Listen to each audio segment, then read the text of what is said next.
South Sudan waye. South Sudan waye.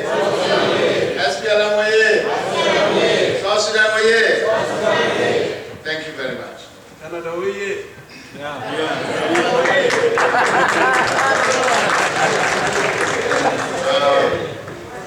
Speaker,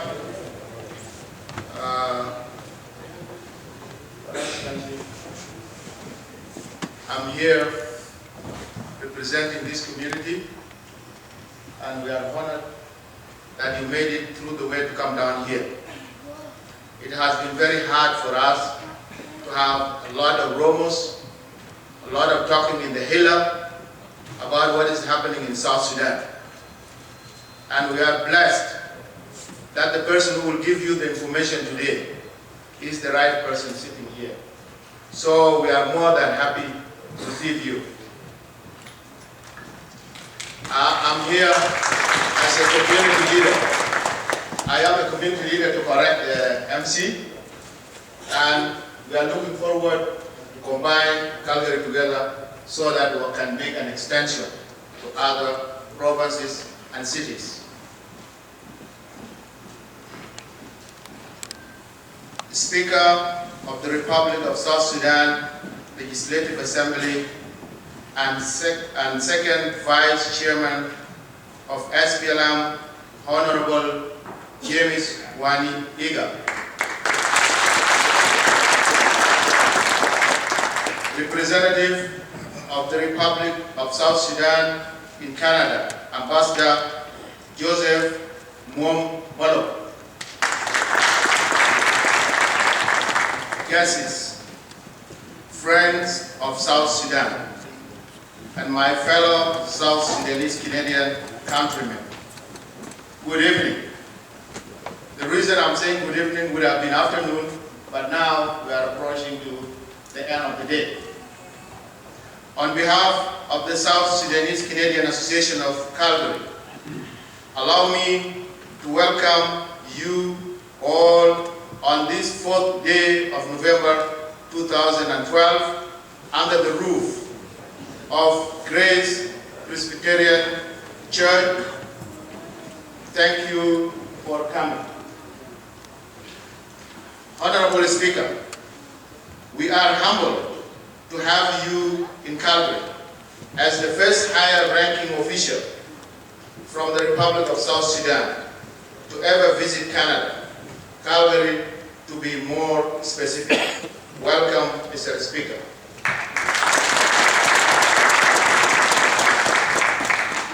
Honorable Speaker, Canada was built by a sampling immigrant community from across the globe who sought refuge at their most trying time.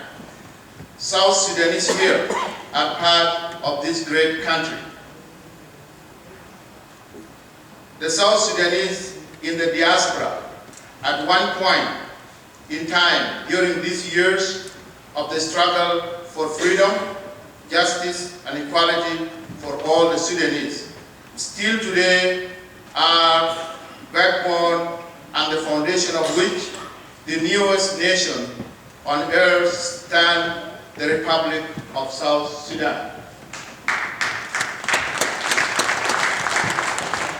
Honorable Speaker, while we are presented with enormous opportunities of individual growth and development, we are equally faced with lots of challenges in our new home, Canada.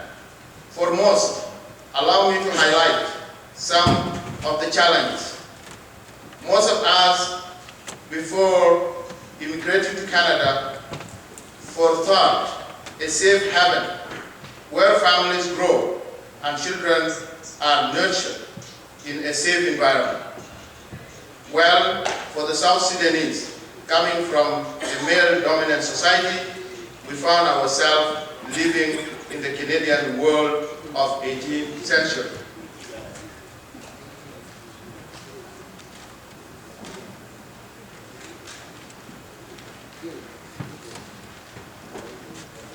For this reason, lots of families are broken and the children end up finding love and role models in the streets of drugs and crimes. In many views, Calgary leads the South Sudanese diaspora population in crimes and crimes-related deaths. As we speak, we have made a death as a seasonal, Your Excellency. Every year we have to bury a young guy who is less than 30 years. Honorable Speaker, amidst of the crisis we face in Canada, Calgary, today there is hope and determination in the faces you see here today. Calgary is leading the South Sudanese diaspora population when it comes to the rate of university graduate.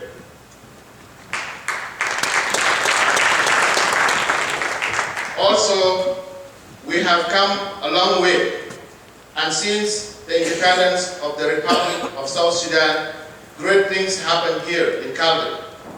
This community, South Sudanese Canadian Association of Calgary, was born on June 2012.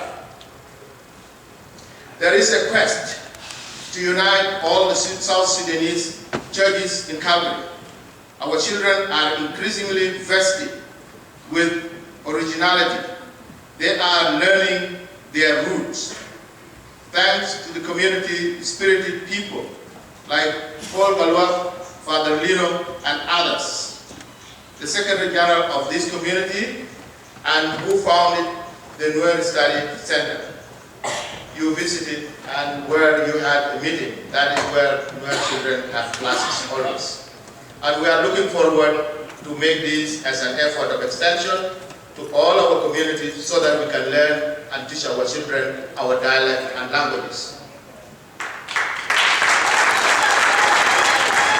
Honorable Speaker, the diaspora community commend the entire leadership of the Republic of South Sudan under the leadership of our President Salva Kiir Mayardit, Vice President Mr. Riek Machar, and yourself as the leader of the government business.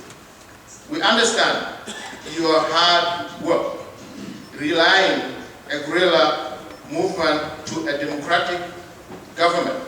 In my view, this is not an easy transition from the CPA that gave birth to the Republic of South Sudan to the death of our gallant hero, Dr. John Garang Dimabio.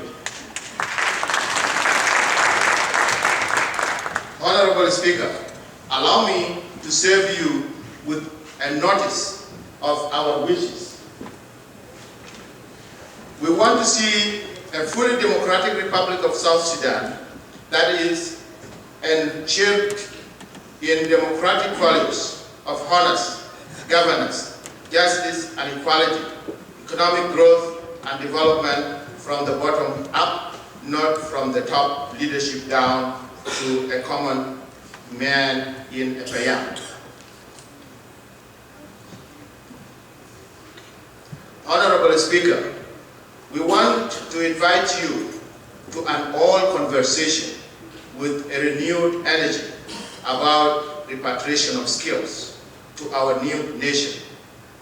Mr. Speaker, tell us when you are ready to sit down with us on these issues. This is an urgent business matter, an opportunity the Republic of South Sudan cannot afford to miss.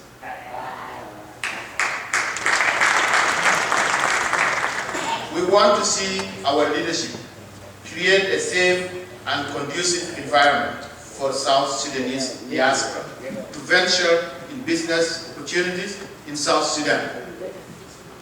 Also, the Republic of South Sudan, through the Ministry of Information and the Ministry of Foreign Affairs, need to move swiftly to create a venue for foreign investors and the participation in the world stage.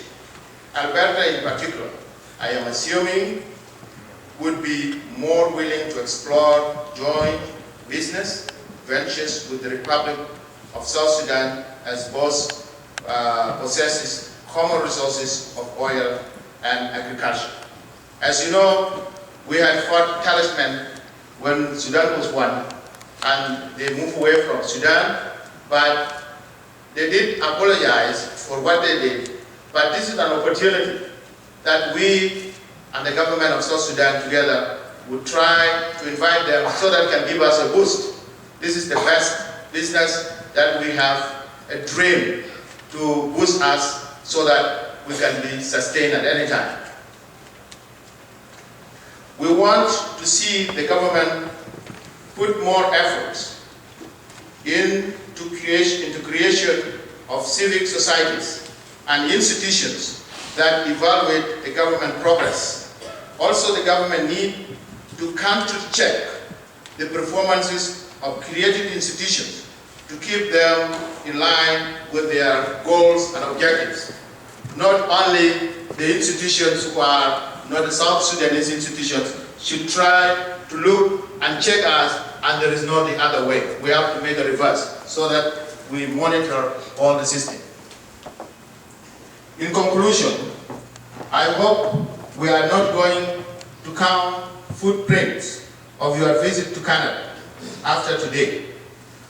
Pass our warmest regards and best wishes to our brothers and all people who are in leadership in South Sudan. And on top, our President, Salva Kiir Mayardit. The entire leadership and the citizens of the Republic of South Sudan. You may want to consider coming back to Calgary during the warm months of summer. We are sorry that you came in winter, but we wish you will come in the summer. God bless you, and may God continue to guide you, Honorable Speaker James Igg, in the work of humility and wisdom to take South Sudan to the highest and venues never before.